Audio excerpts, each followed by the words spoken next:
कई लोग ये मानते हैं कि स्पेस में कोई आवाज़ नहीं होती, तो ऐसा बिल्कुल भी नहीं है। स्पेस में साउंड इलेक्ट्रोमैग्नेटिक वेव्स के फॉर्म में होती है और इन्हें रेडियो वेव्स के जरिए सुना जा सकता है। तो चलिए सुनते हैं हमारे सोलर सिस्टम की कुछ प्लैनेट्स की आवाज़। Number 1 sun.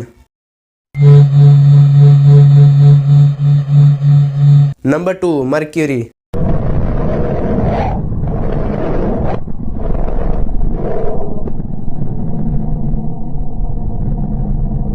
Number 3 Venus.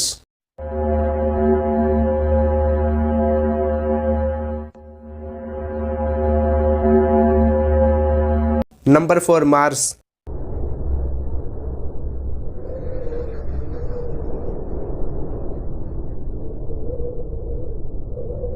Number 5 अर्थ।